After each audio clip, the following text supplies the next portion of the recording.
Big TV భక్తి సమాచారం WhatsApp ఛానల్లో జాయిన్ అవ్వండి. అన్ని విశేషాలు ఎప్పటికప్పుడు తెలుసుకోండి. నమస్కారం. ఆండాళ్ తిరువలిగలే శరణం. 11వ పాసురం.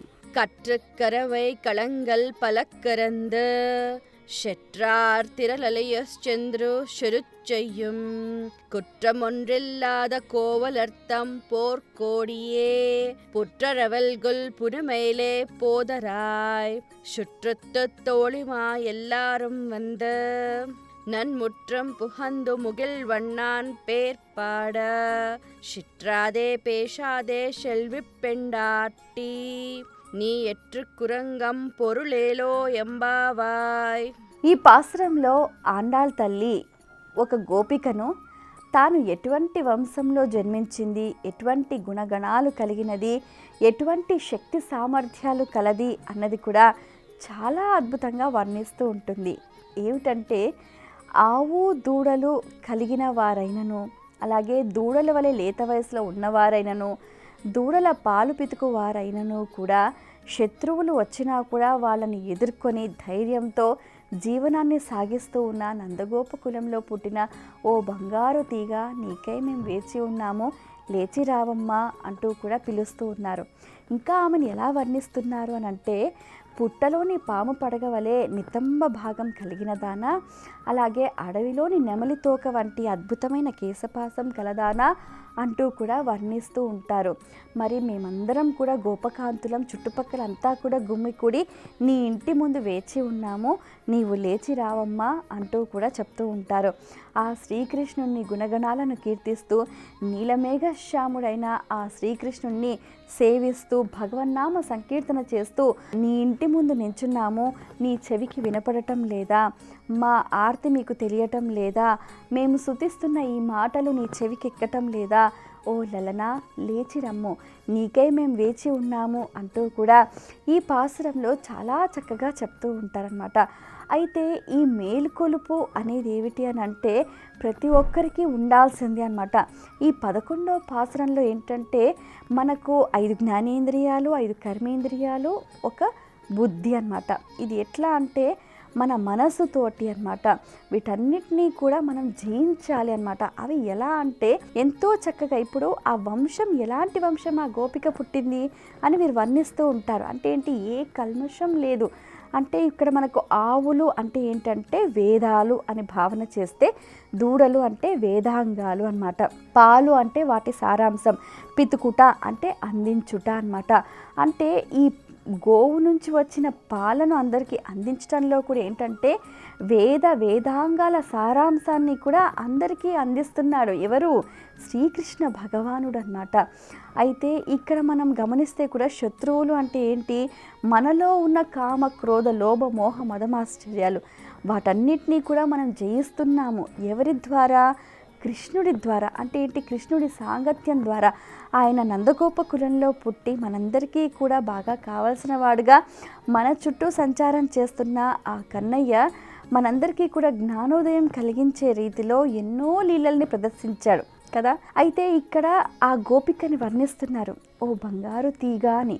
అంటే ఆ బంగారు తీగ అనడంలో కూడా ఉన్న ఆంతర్యం ఏంటంటే బంగారం ఎప్పుడూ కూడా స్వచ్ఛంగా ఉంటుంది, మేలిమిగా ఉంటుంది. అంటే ఎటువంటి కల్మషం ఉండదన్నమాట. అంటే ఎటువంటి మనసులో ఇప్పుడు పైకి బాహాటంగా చాలా అద్భుతంగా ఉన్న లోపలంతా కుళ్ళు కుతంత్రాలు పెట్టుకుంటే భగవంతుడు మెచ్చడు. లోపల బయట కూడా మనం స్వచ్ఛంగా ఉండాలి. ఎలా అంటే బంగారంలాగా. అందుకే మనం ఎవరైనా సంబోధించేటప్పుడు కూడా బంగారం అని సంబోధిస్తూ ఉంటాం. అంటే ఏంటి, అంత స్వచ్ఛంగా ఉండాలి, స్వచ్ఛమైన ప్రేమ, అందులో కల్తీ ఉండకూడదన్నమాట.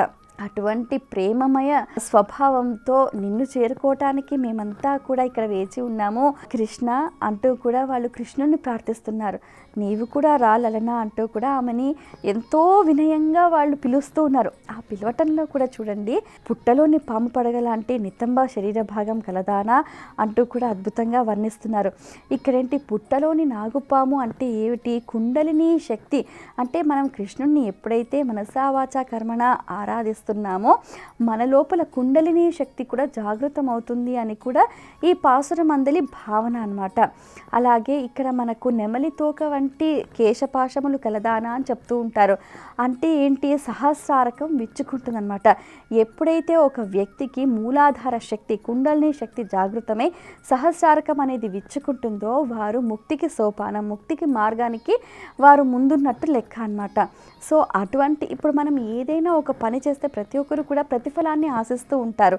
అయితే ఇక్కడ మనం కృష్ణుణ్ణి సేవించడం వల్ల, కృష్ణుణ్ణి చేరుకోవటం వల్ల, ఇక్కడ మనం అందరం కలిసి సమూహంగా చేసే ఈ సాధన వల్ల ఏమవుతుంది అని అంటే మన శరీరం శుద్ధి అవుతుంది, మన వాక్కు శుద్ధి అవుతుంది, మనలో శక్తి జాగృతం అవుతుంది, మనం ముక్తికి మరింతగా దగ్గర అవుతూ ఉన్నాము. అసలు ఇందులోని ఎంతో చక్కగా ఈ భావనలు కూడా అద్భుతంగా వర్ణిస్తూ ఉంటారు.